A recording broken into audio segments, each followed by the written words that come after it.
What up? Welcome to Homegrown Hustle, where local brilliance takes the center stage. I'm your host, Matt Eickman. Join us every week in celebrating innovation, guidance, and the power to inspire greatness. Let's explore the stories that shape our local business landscape, and together, let's ignite the spark of excellence. What's up, everybody? Welcome to the Homegrown Hustle podcast. I'm here with a real good friend and just an awesome business owner here, Reuben Saltzman. He's the CEO of StructureTech, and he also has been running a podcast, Structure Talk, for over 7 years. It might be a self-proclaimed statement, but for sure, from good sources, I have it that it is the #1 home inspection podcast in the country. I'll go with that. And it's got great content. Reuben, thank you for coming on here today, making it through the snow and all the wonderful roads here in Minnesota. Wouldn't miss it. I'm really excited about our conversation here today. So before we get started and we dive into the systems and all the things that make you special, let's talk a little bit about who you are and kind of what's brought you to where you're at today. Sure. All right. I'll try to make it really fast. All right. I'm going to have to embellish for you because I know you're really humble. So let's see how this goes, Reuben. So firstborn, my parents, my dad was a carpenter growing up. I was homeschooled until 5th grade. Spent a lot of time on the job with my dad, learning carpentry, construction. There'd be plenty of days where instead of learning stuff at home, it'd be like, hey, come to the job site with me. I'm going to have you tear off shingles. Going to have you reload this dumpster. We made a mess. You get to fix it. You know, doing all this grunt work. Yep.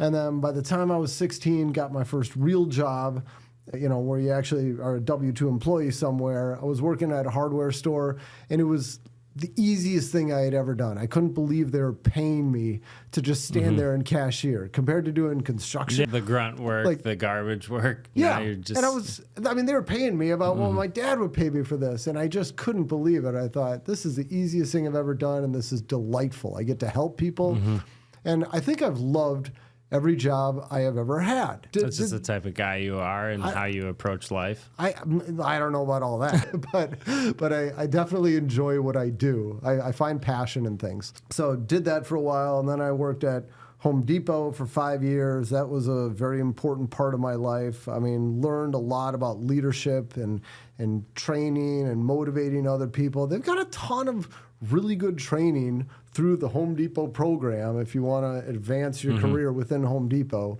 And I did a ton of that stuff. And then eventually my day, I was going to school for computer stuff, and then I always thought I was going to be a teacher when I grew up because I love teaching people stuff. It's something I'm passionate about. I love being able to see people understand ideas, and always thought I'd be a teacher. And my dad convinced me. Well, hold on, let me back up. He did carpentry for a long time, but then it started getting really tough on his body, and he said, you know, I could use what I know to be a home inspector. And he got into the home inspection field. He was doing it on his own for a while as a one-man shop. And then the year I graduated high school, he bought a home inspection company called StructureTech. And it was basically, he bought the name, the logo, and one other home inspector. Okay. And so it was him and one other guy. And that's when I started with StructureTech doing office stuff. Like I would type reports way back in the day. Okay.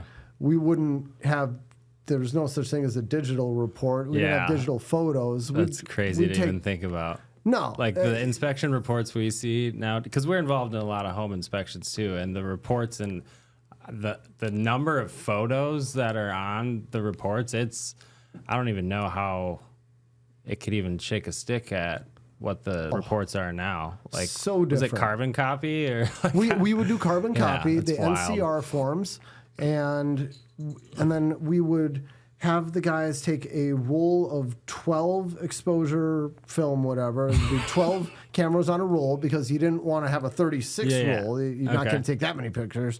But if it was a bad house, you might have 2 rolls of film. But they'd drop off the film in the afternoon. We'd have a courier pick up the film, deliver printed photos the next day. Oh my gosh. I would glue the photos onto sheets of paper along with the report, and then we'd drop it in the mail that day, and then they'd get the report the following day, and they'd be tickled. I mean, it was just, so I would assemble reports and do all this stuff, and eventually I was like, I'm not going to be a home inspector. It's not my jam. I want to be a teacher. But my dad convinced me. He's like, just try it. I think you're going to like this because you get to teach people. You got new students every day. You're teaching them about the house. You're bridging the knowledge gap. Yeah. Like, they have usually no clue what's going on. And they're putting a bunch of money up. It's their biggest investment. So you get to kind of be the superhero that comes in and bridges the knowledge gap. And I could see that connection. Yeah. So good thing you listened to Pops on that one. He was right. He was right. You know, sometimes parents know what they're talking about. Yeah. Weird. It's funny. You hear that, you know, when you're a kid, it's like your parents have no idea what they're talking about. But then as you get older, it's like, oh, your parents got smart at some point.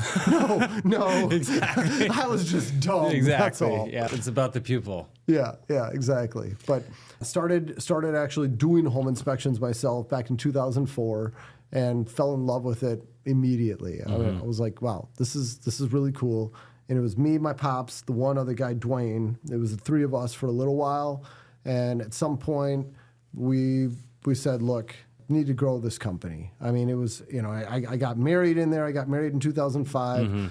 My son was born in 2007. And I remember we were having dinner at a friend's house.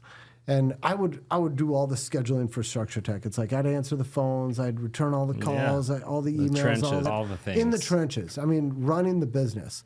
And I remember going to a friend's house for dinner. Me, my wife, my son is in the little carrier, and we're parked in front of their house. And it's time to go in to have dinner, but then I still had like an hour's worth of phone calls to make. So I told my wife, just go inside. I got to get these calls done. I mean, we can't wait till tomorrow. This is money on the other side of the phone. Yeah, I mean, and it's customer service. You have to call people back. It's a standard. You wouldn't believe how many people don't get that, but I believe it.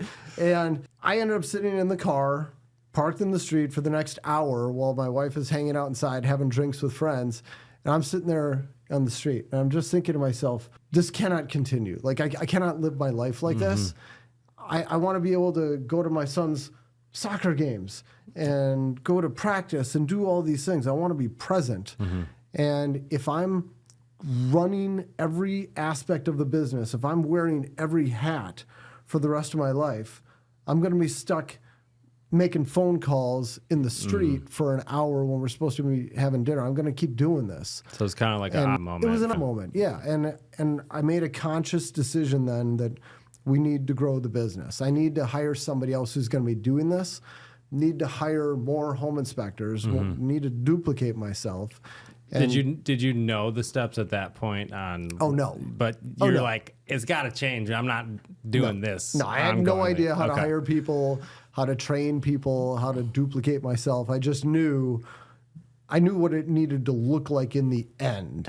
And from here to getting there, I didn't know about any of that stuff. I just knew what I wanted it to look like, someday. Yeah. And that was kind of a turning point for us. And we just started hiring. Like, just hiring right away, home inspectors? Like, we just... Yeah, not crazy. I mean, we started out hiring my sister. She thought she wanted to get into it. She did it for a little while. I mean, she never got through training, but she followed me and my pops around for a while, and she just decided, this is not my jam. I don't like it. I mean, she would have been great at it, but she just decided it's not for her. And then we hired somebody else, somebody I used to work with at Home Depot, awesome dude named Malind.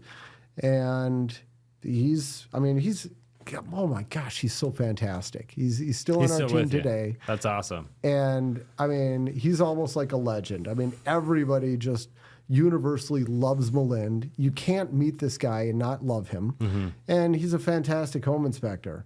And so we hired him, and then a year later, we hired the next person, and we just kept hiring one more person every year. We hired somebody to answer phones and schedule home inspections, hired somebody to start doing the radon, because, you know, radon's a lot of work to deliver a radon test, go pick it up. It's so much drive time. It's like, wait, why do we have home inspectors doing this? Just hire somebody dedicated to it and give them a vehicle. And just kept adding on more and more. And every time, my dad and I just did it in faith. I mean, we said, all right, we don't really have enough capacity right now. We don't have so much work we're turning away that we could support one more person, but we're going to pray about it and we're going to ask God for favor and we're going to believe that this is going to happen. We're going to add one more person and their schedule is going to be filled. And it has always happened. And it's just been slow, continual growth year after year. And consistent. And one of the things I love about working with StructureTech, because there's a lot of overlap between what we do with our pest and wildlife and what you guys are doing. I think we just had one job that was literally held up that closed the other day, and the sticking point in the transaction was there was bat activity in the attic. And for somebody trying to move into a home because they're moving from out of state, like that's really important. But for that agent also, like there's not a lot of solutions, and being able to navigate that, we don't even do that much, but like the companies that will do that and kind of work with the process, because there is very, very much a process when it comes to buying and selling a home. It takes a lot to build your business around that almost exclusively. I know there's other revenue streams that you have coming in, but that's like, takes a lot of patience, because real estate transactions is like, depending on the market, it can be crazy, or it can be like, okay, when's a house gonna sell? Very high stress transactions. People are losing their minds over stuff. For sure. And absolutely. So if you had to throw a number out there, how many real estate transactions has StructureTech done since you've been part of it? I don't need to think too hard. We just went over that for kind of an update on our website to get a really good estimate. I'd say right around 75,000. That's a wild amount of homes. It's a lot of houses. And probably probably the same home multiple times, because the home turns over every 7 years. But one thing about Minnesota, a lot of people don't know, but there's not like a big like managing body for how home inspections should take place here in Minnesota. There's not a lot of prerequisites or requirements. Well, and I mean, to get really technical, there's none. So what you've done is you're like, I'm just going to do it the best possible way there is. And I kind of want to peel back the reasons behind the why. Like in my mind, I'm thinking this guy's a customer service first type of guy. He has a certain level of excellence that he holds himself to. But like if you had to say the reason why you've like constantly been like pushing the envelope and become like the national market leader and standard for like how home inspections should be done, like what's the driving force behind that for you and the consistency to have it show up 20 years in a row? I'd say I started spending a lot of time on this online forum for home inspectors. Okay. And there were a number of people around the country who were just fist pounding on the table type of dudes saying, you should always do the best job you possibly can. Don't chase the money. Do the best job you can for your clients. Do everything you possibly can. The money will follow. So don't worry about the money. Just worry about doing the best job you possibly can. Learn all that you possibly can. Do more, and you're going to get to a point where people will demand you. I mean, they will not settle for anybody else. And I've read a lot of business books now and learned a lot about what it takes to be successful, and learned that, you don't want to be a jack of all trades. You want to be really good at one thing. And for us, it's been just really good at doing home inspections. And so many home inspectors are afraid to step outside their lane because, I mean, I say there's no requirements for a home inspection. There's not, but there are a couple of bodies for home inspectors that create standards of practice, and we follow one of them at the national level. Yep, we all of my inspectors are members of ASHI. It's the American Society of Home Inspectors, and we follow the ASHI standard of practice. But here's the standard for an ASHI home inspection, and then what we do at StructureTech, we set our own standards, and it's like, here, we do so much more. And there's a lot of home inspectors that say, look, as soon as you exceed that, you're exposing yourself to liability and you're going to get sued. And my thing is, you know what? Interesting. have insurance. I'm not tracking the logic there. What's the logic? Oh, I'm glad you don't track the logic because it's not logical. Okay. But here's the argument. Okay, I don't use a moisture meter. I mean, we do, of course. Okay. But I'm that home inspector. I don't use a moisture meter. I don't believe in it because as soon as you check one area, if you miss this area, you're going to get sued. An attorney's going to bring you into court and they're going to say, well, if you used it here, you are now expected by the standard of care to use it here and here and here. And you should have found all these areas if that's what you tell people you do. And so they say, so I'm just not even going to use a moisture meter because it's not required by my standard of practice. And I'm going to follow my standard. I'm not going to go above it or below it. I'm just going to stay right here, right in the middle. And that's what dangerous. That's what a lot of home inspectors do. Is that because of the learning that has to continue to grow like year over year? Because technology and the systems and everything's changing. So if your standard is just like as low as possible, you don't really have to do much as a business owner, and you can still get business, right? Yeah. Yeah. So I don't know. That's kind of a short-sighted model. I'm glad you don't subscribe to that. But I think what it does is it allows you to just differentiate by being the best at all the things and consistently updating those systems over time. Yes. Because you're not still running the carbon copy, print a couple pictures off. No. Like you're actually at the leading edge of a lot of that because you've become that business and that guy who's running it. And so I think that creates a lot of unique opportunities for you to be in front of the changes that happen, like being the first mover on the tech. So let me back up a little bit. So from another thing that I love about you, Reuben, is the consistency. Oh, go on. Yep, I know, stop. But the consistency that you have with things. So you have a few things that you've been doing for a while that really have helped you grow your brand and your, like, when you talk about something, you kind of are the leading expert on that. And you have accomplished a lot of things, and people look to you like that expert, even within your own industry. Yeah. Right. And that's super cool. But I'm sure you didn't start there, and I'm sure you're not done, but the blog that you have and the podcast, you kind of have these pillars of content creation that you've just been doing for a long time. And it sounds like you've built systems around that. Can we talk a little bit about that? Because from the outside looking in, like, you've got it tuned up pretty well. So let's talk about that and how it's helped you grow your company, and then also how it's opened the doors for the learning that you're doing. Sure. And you're right. It all starts with the blog. I didn't even know what a blog was. So why did you start doing it? Well, I spent a lot of time on these forums, and we had one dude who wasn't even a home inspector. He was just kind of a marketing type of guy, and he sold inspection software. He's still around today, Dominic, really smart guy. And he would give us all advice on how to make our websites better. And one of the things he always said is it's really good to have a blog. Google loves this. If you want to be at the top of a Google search, do a blog. This is gonna just be like pouring gas on a fire. It's amazing.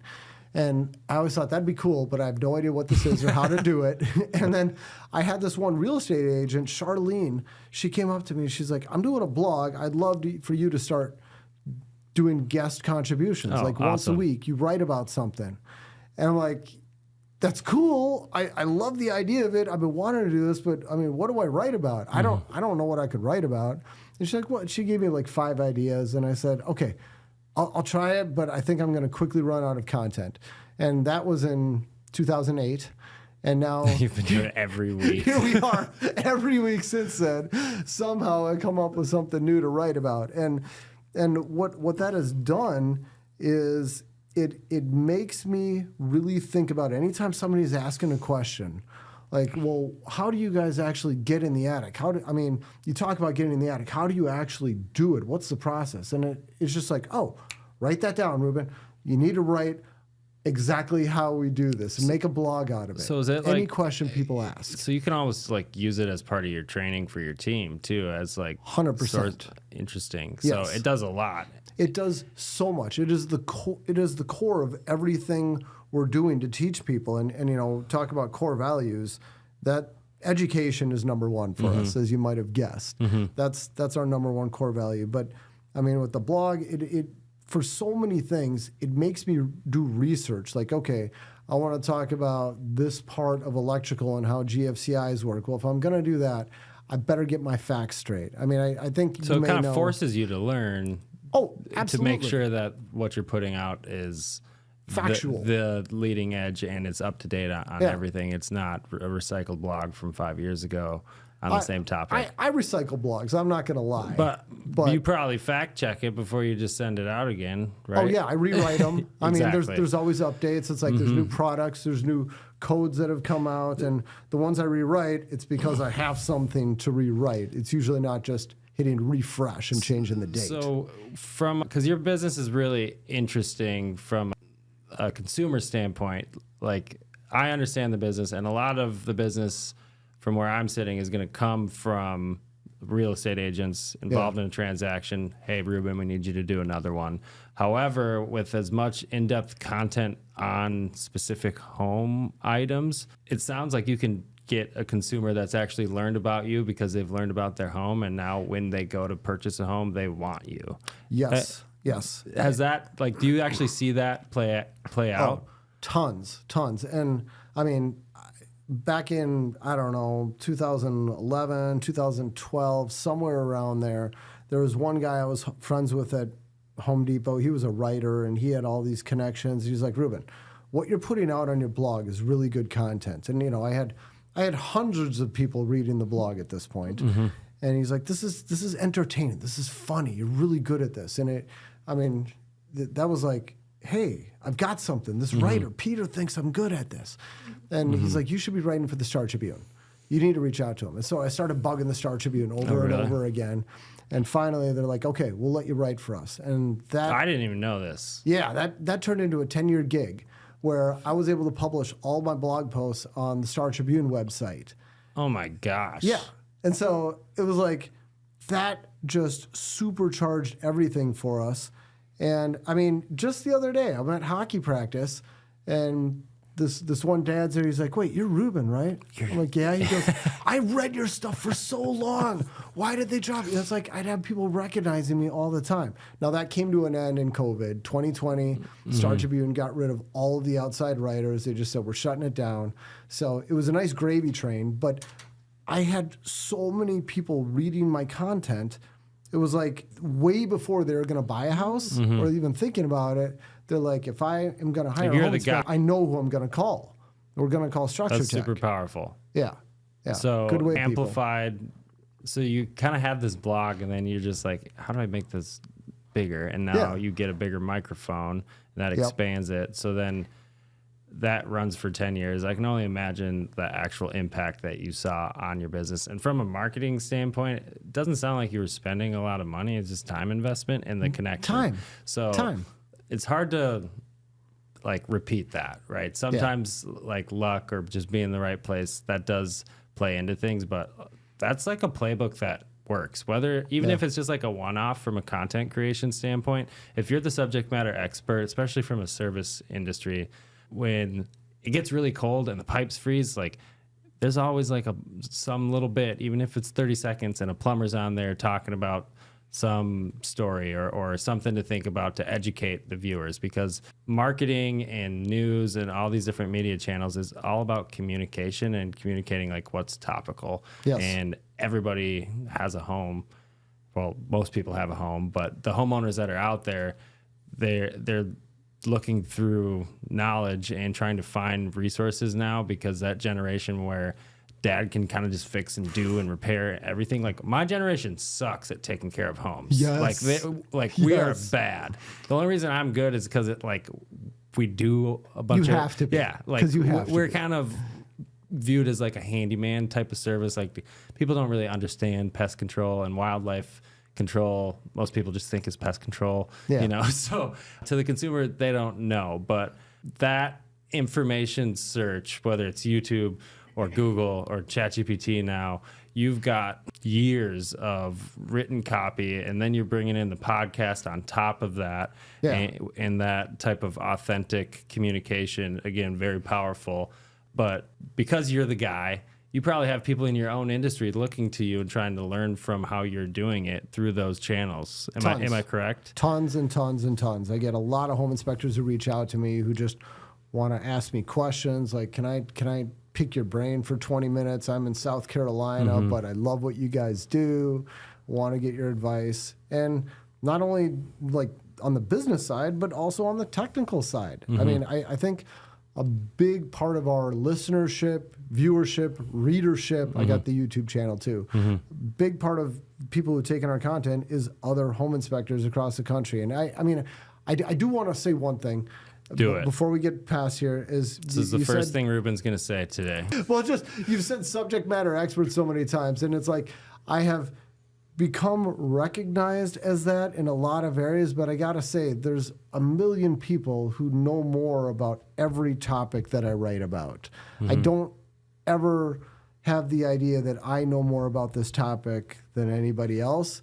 It's just I'm the one who's having the guts to put it out. But you're viewed as that guy because That's what it turns you into. put it out there, right? Yes. So the impact of what you say is really important.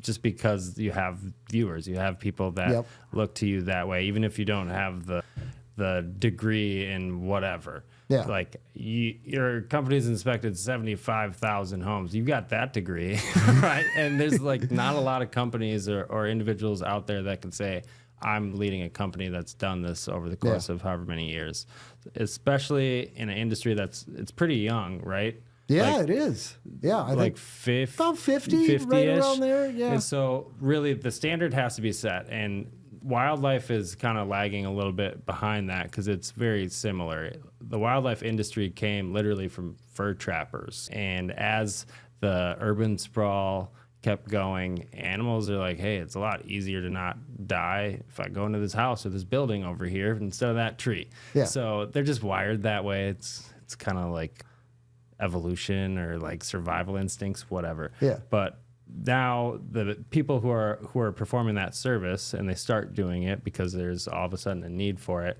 like they just did it first and that's the standard until somebody's like, okay, well, we can do it better and we can do it better. But that takes a lot of time.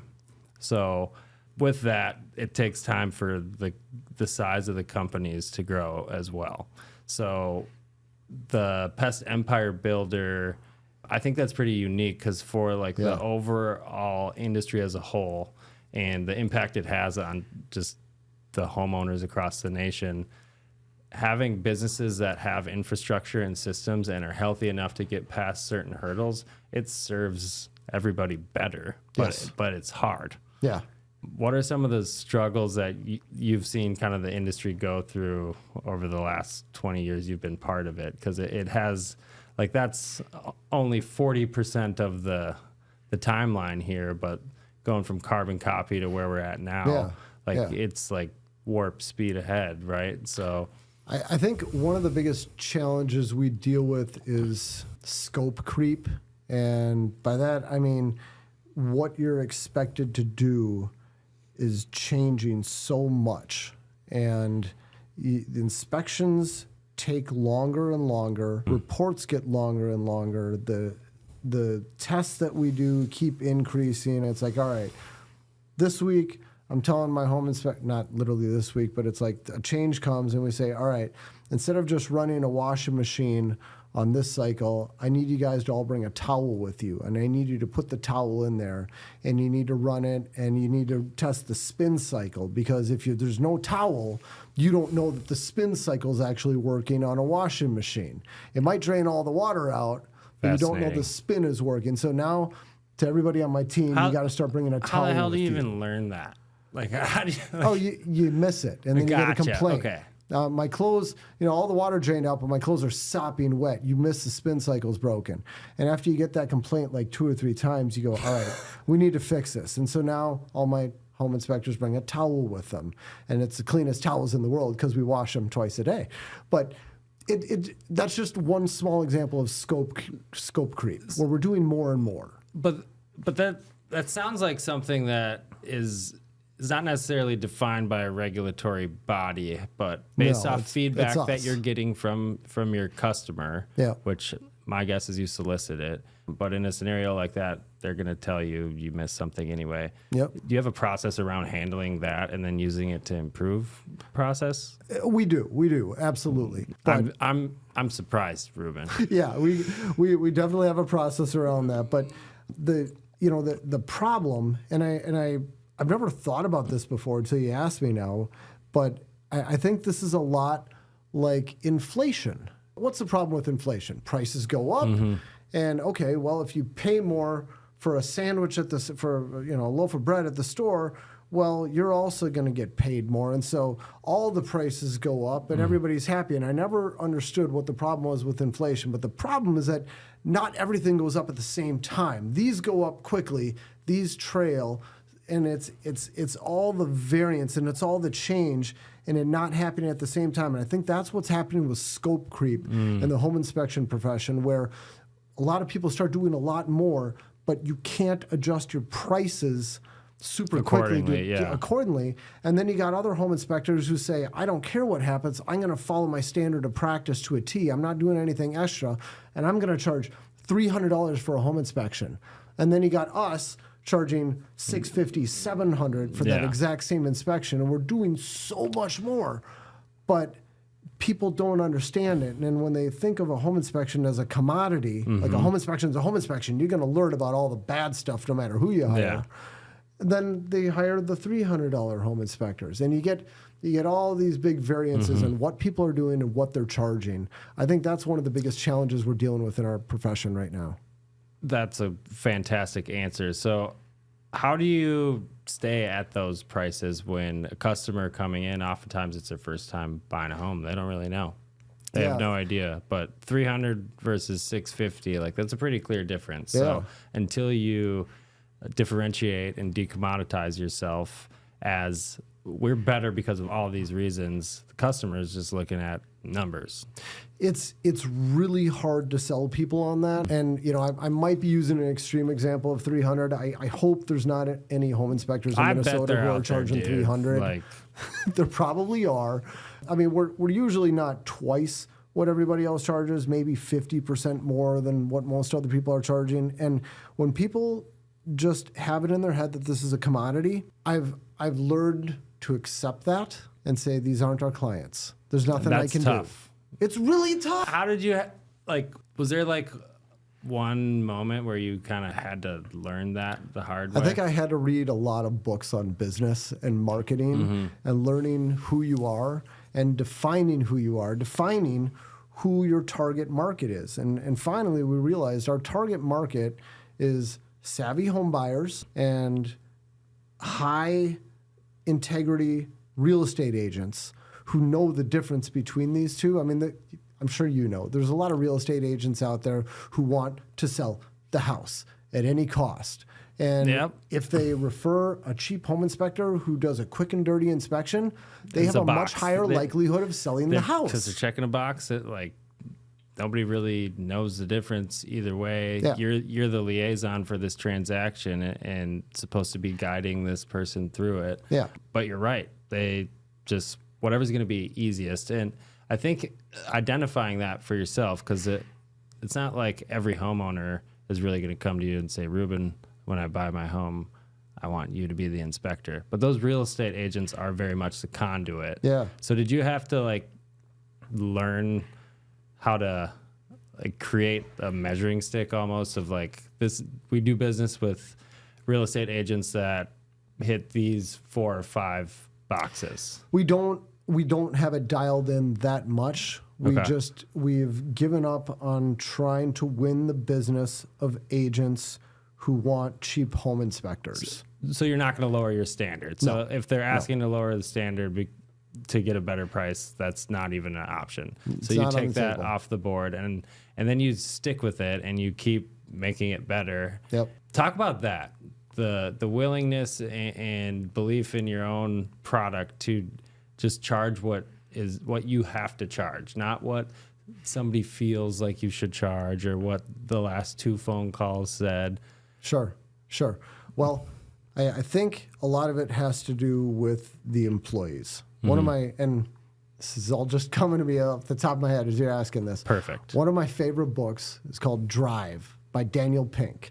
And he talks about what motivates people. And it's not money. It's autonomy, mastery, and purpose. It's those three things. Being able to go out on your own, do things by yourself without having Big Brother looking over your shoulder. Home inspectors have that in spades. Mastery, getting really good at what you do. That comes through our training process. It comes through everything we do to teach these home inspectors to do a better job than anybody else. And purpose. I mean, we got that a lot. I mean, home inspectors, they're inspecting a house for somebody. They're going to live there for a long time. It's probably, like you said a few times, the most expensive purchase they will ever make. And it's really important for us to do a good job. And my home inspectors take pride in all these things. And when they are that focused on doing this good of a job, they really enjoy what they're doing. They do the best they can possibly do, and it shows in their work.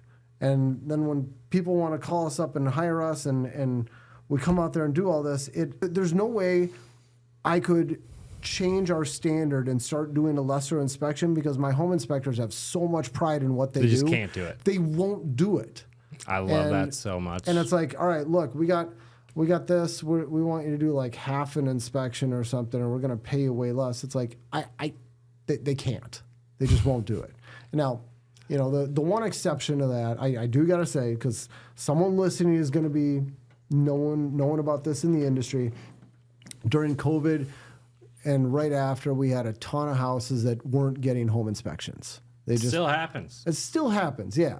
And we started kind of pioneering what we call a walkthrough consultation, where we're not doing a home inspection. We're spending about an hour at the house. We're just using a flashlight. We're not opening stuff up. And we're giving people advice on all the stuff we can see over a period of about an hour. And there's home inspectors that are just, you know, these are their fist on the table type of dudes. I just read an article in a trade journal criticizing these inspections, saying you are dumbing down the industry, you're making things worse. But I think what they're all missing is that this is a substitute for nothing. This is being done for people who are not going to get a home inspection. They're just going to walk in completely blind. And we're trying to bridge the gap between that and absolutely. It's market awareness. I mean, like what's driving the decision or lack thereof, and if there's something you can do to provide a solution and sell, even if it's not like the official home inspection, but we have these experts. I need to leverage their time to get cash to come in the door. Let me send them out like that. That's just a good business decision, right? And being able to like look at that and not have this pie in the sky, like this idealistic version of it has to stay like this, even when something like COVID's going on. I mean, I do know those type of guys that like they've been doing it and they pioneered the industry right early on, so it makes sense. Society changes, culture changes, and like being able to pivot in business and do things like that. Like you're a first mover on something, you create an opportunity, people see value in it. Now other companies do it. Yeah. Like somebody's got to be that first company. Yes. So yes, exactly. The fear that people have around content creation and like just putting it out there, even if it might be wrong, it's still the best to your knowledge. Over the years, are you getting like negative comments and feedback thrown your way at all? Like within the industry or agents or anything like that? I just recorded a video. I did a ride along with one of my guys, and there was a thing that I did with the tester to identify there was reverse polarity at a light socket. And I made a quick little 30-second reel, and it was great. It's like I freeze it here. I say, see, my tester's lighting up here. This indicates that, blah, blah, blah, blah, blah. And then, of course, within a few hours of posting up, get some crappy comment. Well, you only know that for sure if you're using a voltmeter, blah, blah, blah. You should know this, and blah, blah, blah. And it's like, you get crappy comments from people no matter what. And it's like, look, I could have made this a 5-minute video and I could have gone into all the ins and outs. And I was like, of course, off screen, I used a meter. Of course, I know this. But when your tester lights up when it gets this close, it always means the same thing. This is not definitive proof, but we all know this is education for you. Also different levels of knowledge and understanding, right? So that could be a layer to learning, but not everybody is at that level of learning, and the ability to like dumb down something so a consumer can understand it. I think that's really important for anyone in the home service industry to be able to communicate and not talk at this level where the customer has actually no idea what you're talking about, but they just paid you a bunch of money to do something, and now we're just relying on trust. Yeah. But like that articulation of I did this is what that actually means to you in your type of terms. Is that training that you guys build in to be able to kind of take it from here and dumb it down to here? Because I know your personality. My guess is like comments like that are just like water off a duck's back. Like you're moving forward. People are going to think what they're going to think. But no, we try really hard to use layman's terms. I mean, when we're in training, I tell people, look, the wire's coming in over, this is called the service drop. That's the technical name for it. I don't want you saying the word service drop in front of clients. You tell them those are the wires that come in overhead. Like, use words that people understand. Like, if they have to Google it to learn it, like, they already think you're the expert in the room. Your fancy words don't have to prove it to them. No, exactly, exactly. You're just... Well, I won't. It's inappropriate. I won't say what you're doing. But it happens in our industries though, and like everyone's trying to be the best, right? And being the best, you learn new terminology and ways to talk about it within industry lingo. But customer over here doesn't get any of that, and then unless you're going to onboard them as a technician, we got to have a different type of knowledge gap we're trying to bridge. Yeah. So that at the end of the day, your business continues to operate and run, and they have good experiences. Yes. Yes, exactly. Man, I love the fact that you just commit to something and keep doing it. And the lack of fear or the thing that gets in the way for people where they just never do that. Is there like a hack or something where you just ignore that and keep moving forward where a lot of people wouldn't? What I tell people when they're just getting started out with a blog or the reels or whatever they're doing is don't worry about any of your early content because nobody's watching it anyway. It's true. You don't have anybody looking. It's your mom and your friends, and they're not going to criticize you. So just go for it. Just start putting out content, and people are going to hate. There's no getting around that, especially if you put stuff on YouTube. Holy cow. I don't even read comments on YouTube. Same. I'm serious. I don't care what people have to say. You get the dumbest people on there saying the dumbest things. So don't care. So ignore that stuff. Don't read it. And if you're not, this isn't my phrase. Someone else said this. I can't remember who to give attribution to, but they said if you're not embarrassed by your earliest stuff, you started too late. Ooh, I like that. You should be embarrassed by your earliest stuff. Because there's some fumbling and having to figure it out through everything unless you're already the subject matter expert on that. So it's really just fear. Like fear of it's fear about what people are going to think of you. Or the unknown. But like when you're a first mover on something and then you remain consistent and nothing kind of shakes you, like consistency is like it's a tool for success, right? For sure. Even if you're doing the wrong thing for a long enough period of time, it slowly becomes the right thing because you have to learn. You're going to learn. It's you just got to inevitable. commit to it.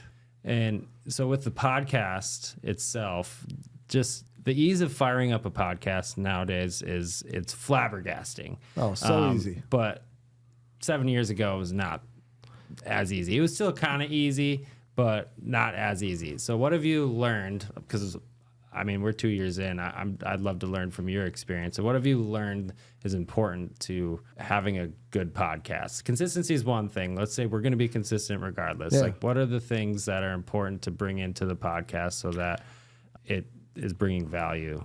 Well, yeah, obviously consistency, just doing it over and over again. And I'd say being curious, being interested in what you're talking about, asking good questions, and having good content, having good guests, people that you want to learn from, people that, that you could hang out with. I feel weird saying this. Just do it, sitting in Reuben. the studio. We started our podcast the exact same way that we're doing it here. We'd go to a studio, and it would always be a lot of work for us because you'd have to time block time to go to this place in Minneapolis, and then we'd record a bunch of shows because it was a lot of drive time. And it was a grind. It was so much work to do all this. And then COVID happened, and we were forced to do it at home. Started doing it on Zoom, and nobody noticed. Viewers stayed the same. Yeah. All that. Nobody said, "Hey, your audio quality sucks." I mean, it did. It wasn't as good. But then we switched over to another platform. We use Riverside now. It's a great platform. It's much higher audio quality, and we got good mics for everybody. And nobody noticed. And I saved myself so much time. And I realize I'll listen to podcasts sometimes, and it's like, the audio quality isn't quite that great. The production quality isn't that great. But really, I'm not there for production value and audio quality and a good intro and outro and all this. It's kind of part of what people enjoy about podcasts is it's supposed to kind of just be a conversation. Yeah. But going into it, if you're trying to, I don't know what other people's views are going into it. It sounds like you did it just to build off of the blogs and create more content from that. But a lot of people have different reasons to get into it, and they never do it because they need that perfect quality, and there's all these question marks about what they don't know, and you answer a lot of those questions and get rid of those question marks if you shoot your first podcast. Yes. So literally just the doing is the most important thing from a content creation standpoint, and committing to the consistent action. And even if you don't know specific step by step, that's kind of a good thing. Ignorance is bliss, and when you don't know stuff, you can actually become that innovator because you didn't know something that was actually holding everybody else back in a certain area, and you just figured out this other way, and now you pioneer something. So that the ignorance portion of early learners, I think, is really cool from an innovation standpoint, within podcasting, because it's got simpler and simpler. It used to have to be you go to the studio, but technology and just people innovating the process on how to get to the end goal over time, now it's super simple. Anybody out there from a content creation standpoint, just do it and then do it again next week and next week. Over time, Google likes that. Yes. On any platform. And 100%. ChatGPT is going to like that. Yep. And just being able to have the awareness to focus on that and then structure time to do it. Over time, the efficiencies are going to happen wherever. Yeah. But podcast specific, what kind of doors has that opened up for your business, right? Because now you're bringing your face and your voice, and not just a written word, but a totally different layer to how people are learning. I think a lot of people are taking in a ton of this content that they didn't before because people didn't want to spend time reading, which just it bugs me. But I realize that's where we're at. People don't want to read things, the too long didn't 15 read to 30 or whatever. seconds max. That's the standard now, and I didn't grow up with that. I don't get it, but that's where we at, and I accept it. It's fine. People like to watch videos more, but then if you're watching a video, you got to be sitting there watching it. But the beauty of podcasts, you can be doing anything. You can be out raking leaves, you can be driving, you can be doing whatever, any type of mindless activity. And it just kind of helps to fill that up. And that's how I am. I love having something in my ears if I'm driving or doing yard work or whatever. And I think a lot of people end up taking in a ton of our content this way that never would have done it a different way. Really? And it's funny. I spend so much time on my blog, so much research, spend time writing and publishing and getting all these photos and getting it all just right. And the podcast, it's I just sit down and have a conversation with somebody. It just feels like it's cheating. And then they listen to the podcast, but they don't read my blogs, and it doesn't feel fair, but whatever it takes to get to people. Well, and technology just allows for the inputs to decrease and the outputs to get better. That's a good way of putting it. I like that. Your industry is a great example of that. You've kind of seen it go from carbon copies to some of the most sophisticated reporting software you'll ever see. Yeah. There's so many things about how you operate your business and just the standard you set, and then you're not wavering, being at the front and being the pioneer, the first mover, and maybe messing some stuff up and still having people looking to you. Like, do you ever feel pressure or anything from that? A little bit. I mean, from my team, it's like anytime I talk about scaling something back a little bit, like, hey, maybe we're going to do this, I get all my team looking at me like, who are you? Yeah, what's going on? No, this isn't what I signed up for. I signed up to be working for the best home inspection company in the country. Like, no, we can't do that. And I was like, all right, sorry, guys. Sorry. Never mind. Just kidding. We're not going to do that. So, yeah, I get a lot of pressure from my own team. Yeah, this is what they expect. And that's good because it is. Now you kind of committed to something a while ago, and then you have all these people on board. And as a business owner, there's times where if you stop growing, like you make more money and stuff like that. Sure. But that changes the outcome of like what everybody committed to. And I'm newer to being in that space, but when your team is that fired up and ready to go, it brings a lot of energy to being the leader and holding that role. So now that we're talking about it, I kind of have an answer to my own question here. What are some key takeaways or anything that we haven't kind of touched on that you think somebody in the home service space or just business in general could take away and impact their own business? Let's see. Because you're a killer, Reuben. Be consistent and don't be embarrassed about your first efforts.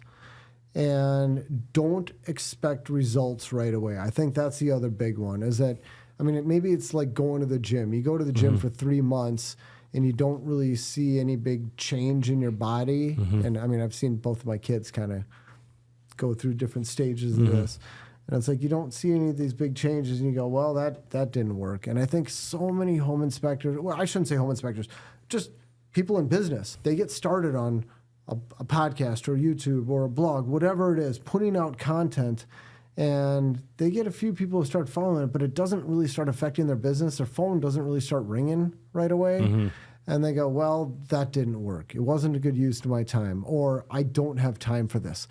I hear that so often, and that's something I have printed on my wall behind me at my desk. It says, I always have time for what's important. We all have the same amount of time in the day. We just have different priorities, and you've just decided that doing X is more important than doing Y. Everybody has time to do this. They just have decisions to make. Do I want to spend the time doing this? And for me, I'm glad that I blocked out the time in my calendar every week to do these different things, to put out content, because it has made all the difference. But I didn't expect to have results right away, and they didn't come right away. I mean, it took years. I mean, I told you, back before I was doing stuff for the Star Trib, I mean, I had hundreds of people reading my blog. And to me, I mean, if I have hundreds of people doing it still today, that's a fail. I mean, it's got to be a lot more than that. I'm sure it is. So just to understand, and I've used this before, I say this is farming. This is not fishing. Farming is you're planting seeds and you're expecting a return way down the road. Fishing is where you're throwing the line in the water. You want to catch something, eat it right now. And that's not what producing content does. I mean, it's just like what you're doing with this. But I think some of it is like, because the variable that people forget there is a couple, but the amount of sample, like the size of the sample, like if you do 5 or 6 podcasts, you don't get a result. And then you quit, or the time frame. So I think measuring success and understanding that if I measure success at 1 year for some type of activity versus 2 or 3 years, maybe the gain is realized in the second half of year 2, but you never get there. It's like the guy who's mining for gold and they stop like 2 feet away. Yeah. Yes. Right. Yes. Like if quitting can become a habit, and I'm not a quitter. I'm raising children that are going to go through things that are going to be hard in their life, and you got to teach that stuff early. Like quitting can become a habit, right? So that consistent action and going through the day where you really don't want to write the blog or hop on the podcast and still doing it, like that over time allows you to make so much progress that it just like you're just a different caliber, right? Because people quit. People quit really easily. Yeah. And business is already hard. content creation is not that hard anymore. So Yeah. like you're one of the best examples of how it can work if you do it over time. Well, thank you. Out there, like legit, the home service industry, people are like trying to catch up because it is so easy now. But the people who've been doing it already, like it's going to be so difficult to get there. Like there's just too much of a body of work that's been out there that like even all the AI you have, like they're probably taking it from your content to create their content, which is crazy.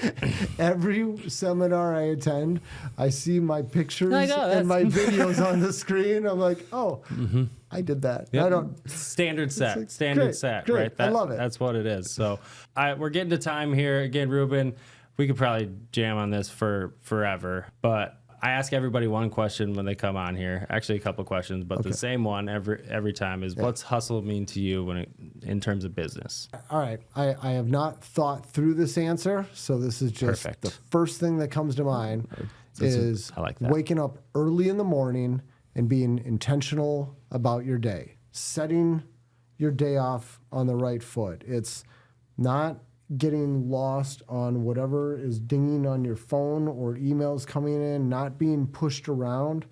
Hustle is saying, this is what I'm going to do this morning. From the minute you get up, it's like, all right, I got my clothes laid out already. I'm going to go do this, this. You know exactly what you're going to do, and you don't let anything get in your way of that. You have your set routine, and you're doing it all with intention. These are all planned out things. And nobody, I mean, if you look at and I'm not trying to put myself in this category, like calling myself a higher performer, but you look at a high performer and you say, what's your routine for the morning? Nobody's going to tell you, I do a bunch of doom scrolling for 15 minutes on my phone. Yeah. That's not in anybody's plan.